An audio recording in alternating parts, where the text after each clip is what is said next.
In the 1930s, black blizzards buried entire farms, and one strange curved plow was sold under a promise no machine should be able to keep to save the plains. It worked, then America forgot it. From the drought-fighting Graham-Hoeme to the rust-red giants of International Harvester, 10 Chisel Plows once tore open the nation's toughest ground and quietly built the modern farm. Today they sit forgotten in fence rows. Here are their stories before they vanish for good. Number 1. The Graham-Hoeme. Every legend has an origin, and the Chisel Plows begins in the Dust Bowl. Picture the southern Great Plains in the early 1930s. Years of drought, overplowing, and moldboard tillage that flipped the soil completely over had left the ground bare and powder dry. When the wind came, the topsoil went with it, those infamous black blizzards that swallowed farms whole. A Hooker, Oklahoma farmer named Fred Hoeme decided the problem was the plow itself. In 1933, working on his own farmstead, he built a heavy-duty tool that did something radically different.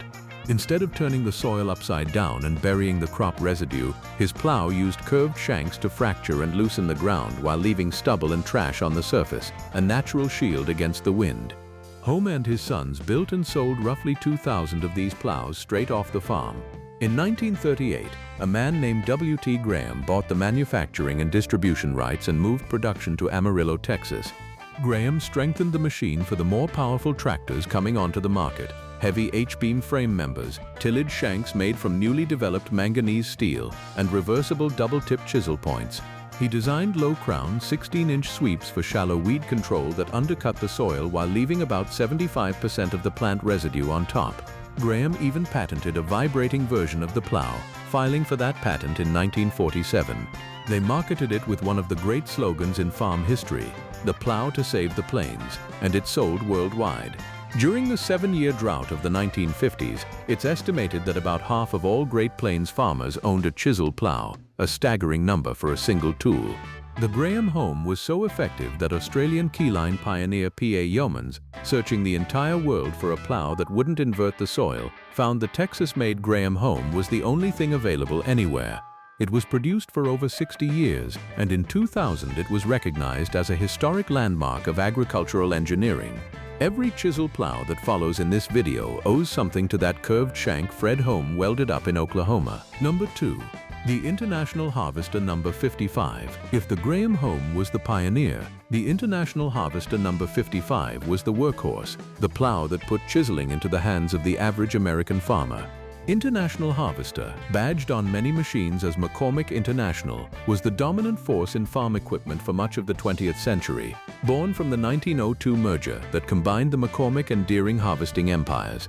When IH turned its full attention to the chisel plow, it built something meant to last and to sell in enormous numbers. The No. 55 chisel plow ran in production for roughly a quarter of a century, from 1963 all the way to 1988.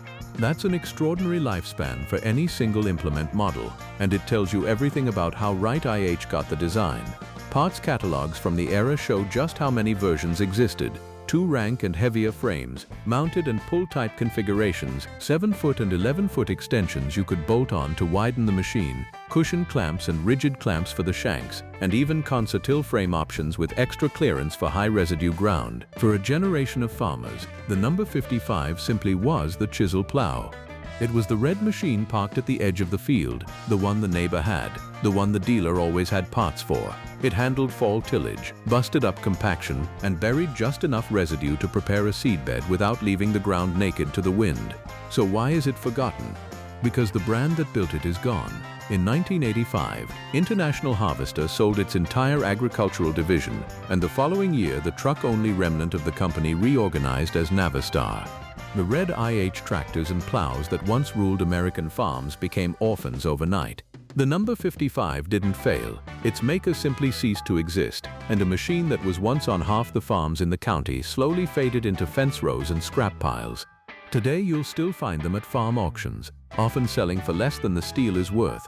Their long production run a quiet monument to an empire that vanished. Number 3. The IH Concertil, Model 60 and 6000. By the late 1970s, a new word was spreading through American agriculture: conservation. Decades after the Dust Bowl, the lessons of soil erosion were being rediscovered and formalized.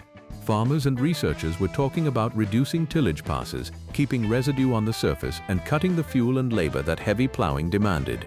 International Harvester answered with a machine whose very name spelled out its mission, the Chisel Plow, short for conservation tillage. The Chisel appeared first as the Model 60, produced in 1978 and 1979, before being replaced by the larger Model 6000, which ran from 1979 through 1988. These weren't just chisel plows with a marketing sticker. They were built for the transition era, the moment when the industry realized that the old goal of a perfectly black residue-free field was actually working against the farmer. The Chisel was designed to tear open compacted ground and improve water infiltration while deliberately leaving crop residue anchored on top to protect the soil through winter. What makes the Chisel fascinating in hindsight is that it was a stepping stone. It sat right on the line between the full tillage world of the moldboard plow and the no-till and minimum-till revolution that would explode in the 1990s. I was reading the future correctly, that farmers would want to do less to their soil, not more. And the Chisel was one of the first mainstream machines from a major manufacturer built specifically around that idea, but it was caught in the same trap as its sibling, the number 55. The Chisel reached the end of its production run in 1988, only a few years after the parent company had already sold off its farm business. It's a genuinely forgotten machine, one that quietly helped bridge two eras of American farming, then disappeared along with the brand that made it. If you find one today, you're looking at a piece of the conservation movement's hardware, built before sustainable agriculture was a phrase anyone used at the dinner table. Number 4. The IH 5500 Chisel Plow. While the Chisel handled the philosophy, the International Harvester 5500 handled the muscle. By the end of the 1970s, tractors had grown enormously. Horsepower that would have seemed absurd in the Graham-Hoeme era was now common, and farms were consolidating into larger and larger operations. Those big tractors needed big implements to match, and IH answered with a heavier class of primary tillage tools. The 5500 Chisel Plow was built from 1979 to 1987, a broad, brawny machine designed to rip through heavy corn and small grain residue and cover serious acres in a single day. It didn't stand alone. It was part of a whole late IH family of aggressive tillage tools, including the Vibra Chisel 5000, produced over almost exactly the same span from 1979 to 1988. Where earlier chisels had been modest bolt-on affairs, this generation was engineered for the high-residue, high-horsepower reality of modern grain farming. More shanks, tougher frames, and the trash clearance needed to keep flowing when the ground was buried in stalks. The 5500 represents something poignant. It was among the last of the true International Harvester chisel plows, built right up to the edge of the end. When IH sold its agricultural division in 1985, machines like the 5500 were still rolling off the line and out to dealers. They were engineered by a company that didn't know or didn't want to admit that its days as an independent farm equipment giant were already numbered. That's what makes the big red 5500 a genuinely forgotten machine today. It wasn't a failure or a curiosity. It was a capable, heavy-duty plow at the peak of its design, cut short not by any flaw of its own but by boardroom decisions and the brutal farm economy of the mid-80s. It's the sound of a great American brand's final chapter, written in steel shanks and dust. Number 5. The Glencoe Soil Saver. Now for a machine that didn't just chisel, it reinvented what a chisel plow could be. The Glencoe Soil Saver came from the portable elevator manufacturing company, and its name has become almost generic among older farmers. Say soil saver in the right part of the country, and everyone knows exactly what you mean. The company trademarked a giant G line of chisel plows back in 1966, and then in August of 1970 filed the trademark that would define its legacy, the Glencoe Soil Saver, registered as a combination chisel plow, cultivator, ammonia applicator, and stalk cutter all in one. That combination is the whole point. The Soil Saver helped popularize what farmers call the disc chisel or coulter chisel, a machine that mounts a gang of concave disc blades or coulters on the front, ahead of the chisel shanks. The discs slice and size the crop residue first, so the shanks behind them can pull through cleanly without plugging up in heavy trash. In a world where cornfields were leaving more and more residue behind, that was a genuine leap forward. One pass could cut stalks, mix residue into the topsoil, and fracture compaction all at the same time. The soil saver typically ran spring reset shanks with twisted shovels so that when a shank hit a rock or root, it could trip and reset rather than break. That toughness, combined with its residue handling ability, made it a favorite for fall tillage across the Corn Belt. Ask small-time farmers today what they'd want for an affordable, capable disc chisel that a modest operation can actually keep running, and the Glencoe soil saver still comes up by name, decades after the fact. That's a remarkable legacy for a machine whose original manufacturer has long since been folded into other companies and whose brand you'll no longer see on a dealer's lot. The soil saver quietly taught the entire industry how a chisel plow should handle residue, and then slipped out of the spotlight while the ideas it pioneered became standard on every machine that followed. Number 6. The John Deere 1600 and 1610 Chisel Plows. Here's a fact that surprises people who grew up seeing green tractors everywhere. For a long time, John Deere was not the name in tillage. Deere built its empire on the steel plow. Literally, John Deere the man forged his first self-scouring steel plow back in 1837. But when it came to the chisel plow specifically, Deere came to the party late. Talk to farmers who worked the ground in that era and you'll hear it bluntly. Until the last few decades, Deere never had much for tillage machinery. International Harvester and the specialist shortline brands owned that space. If you wanted a serious chisel plow in the 1960s and early 70s, green was often not the color you reached for. The John Deere 1600 and its close relative, the 1610, were the company's push to fix that.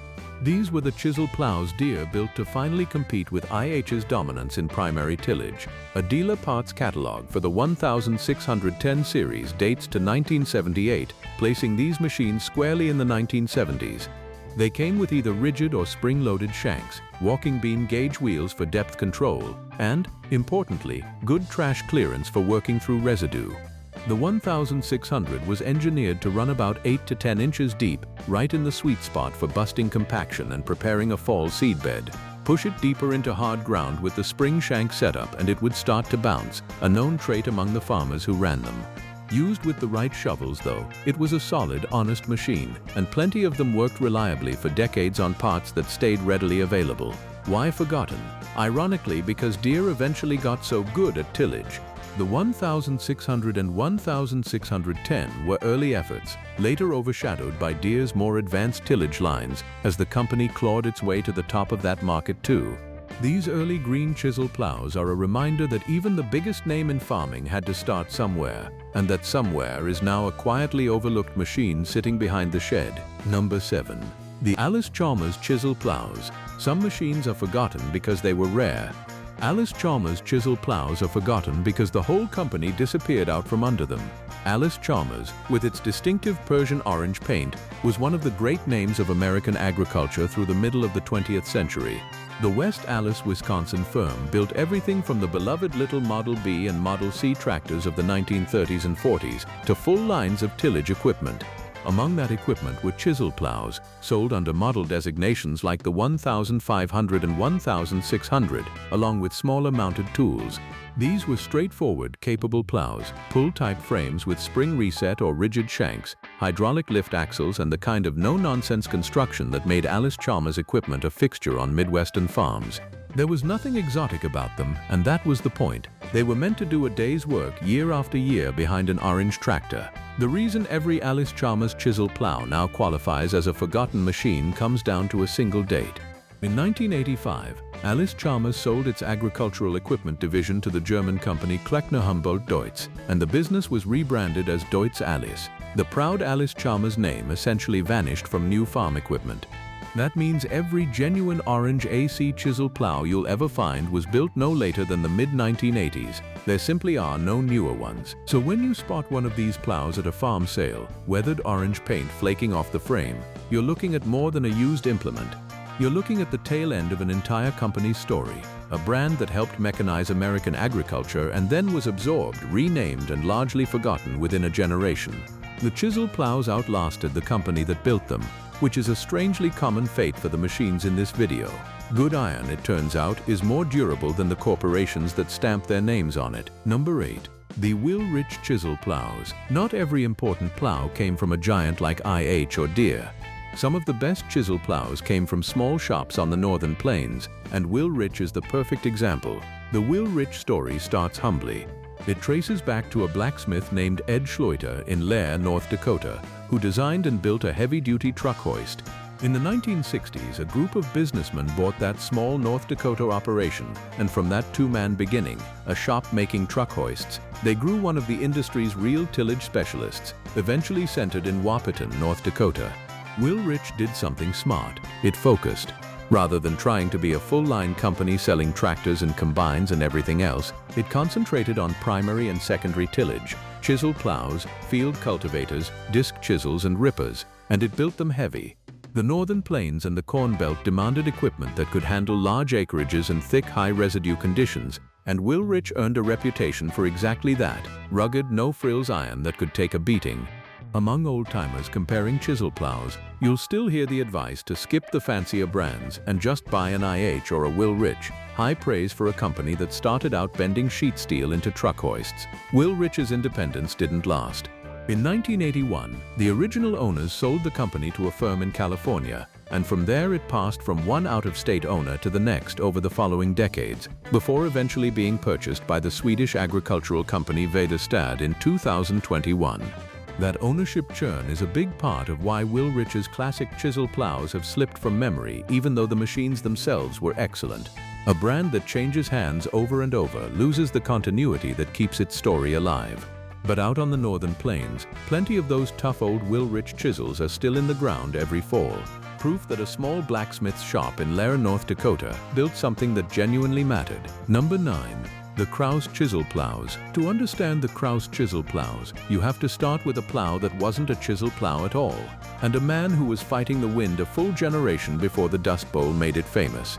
In 1916, a farmer named Henry Krause built his first one-way disc plow in a small farm shop in Meade County in western Kansas. That one-way was designed with a specific goal: to leave more crop residue on the soil surface to fight wind erosion. It is often credited as the very first conservation tillage tool, years ahead of its time. His neighbors saw it working, were impressed, and asked him to build more.